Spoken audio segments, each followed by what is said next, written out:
আসসালামু আলাইকুম, রুদুস cooking and blog থেকে আপনাদের স্বাগতম। আজকে আপনাদের সাথে একটা কুমড়ো ভর্তা করে দেখাবো, কিভাবে করব সেটাই আপনাদের সাথে আজকে শেয়ার করব। তো কুমড়োগুলোকে কেটে আমি সামান্য পানি দিয়ে এগুলোকে সামান্য সিদ্ধ করে নিব। তো কুমড়োর পানিগুলো শুকিয়ে গেলে এখন আমি একটু সামান্য তেল দিয়ে দিব, কুমড়োগুলোকে ভেজে নেব। আমরা কম বেশি সবাই কুমড়োকে রান্না করে খাই, এক একভাবে কুমড়ো ভাজি করে খাই। তো আজকে আপনাদের সাথে আমি কুমড়োকে ভর্তা করে আপনাদের সাথে শেয়ার করতে চলে এসেছি। আপনাদের কাছে কুমড়ো ভর্তাটা যদি ভালো লেগে থাকে তাহলে অবশ্যই লাইক, কমেন্ট, সাবস্ক্রাইব করে আমার চ্যানেলের পাশে থেকে যাবেন। ফুল ভিডিওটা অবশ্যই দেখে নেবেন। তো কুমড়োগুলো ভাজা শেষ হয়ে গেলে আমি প্লেটে উঠে নিলাম। আর একটা বড় সাইজের পেঁয়াজ কেটে আর 2-3 কোয়া রসুন আমি হালকা ভেজে নিব, পুরোপুরি ভাজবো না। তারপরে মুচমুচে করে এখানে আমি শুকনো মরিচগুলোকে টেলে নিব। তো টালা হয়ে গেলে এখন আমি এগুলোকে শিলপাটায় বেটে নিব।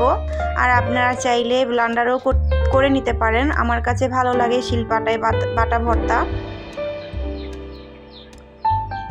তো মরিচগুলোকে বেটে নিয়েছি লবণ দিয়ে, লাগলে আরও টেস্ট অনুযায়ী ভর্তার শেষে আমি লবণ অ্যাড করব। তো এখানে আমি কুমড়োগুলোকে ভালো করে বেটে নিচ্ছি।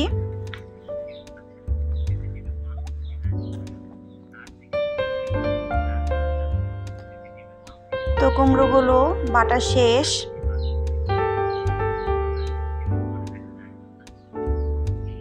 তারপরে ভেজে রাখা পেঁয়াজগুলো দিয়ে দিব। আপনারা চাইলে কাঁচা পেঁয়াজও ব্যবহার করতে পারেন। আমার খেতে একটু দেরি হবে তাই আমি রসুন এবং পেঁয়াজগুলোকে হালকা টেলে নিয়েছিলাম। তো এখন সবগুলোকে একসাথে মাখিয়ে নিয়েছি। এখন কিছুটা ধনিয়া পাতা ছিল আমার ঘরে, তাই দিয়ে দিলাম। তো এই তো আমার কুমড়ো ভর্তা করা শেষ। তো এখন সব শেষে আমি এখানে সামান্য সরিষার তেল দিয়ে দিলাম। এখন এগুলোকে ভালো করে মেখে নিব, তারপরে একটা বাটিতে তুলে নিব। দেখতেও যেমন সুন্দর হয়েছে, খেতেও মাশাআল্লাহ অনেক মজা লেগেছে। তো আপনাদের সাথে শেয়ার করে ফেললাম। আপনাদের কাছে যদি ভালো লেগে থাকে তাহলে অবশ্যই কমেন্ট করে জানাবেন।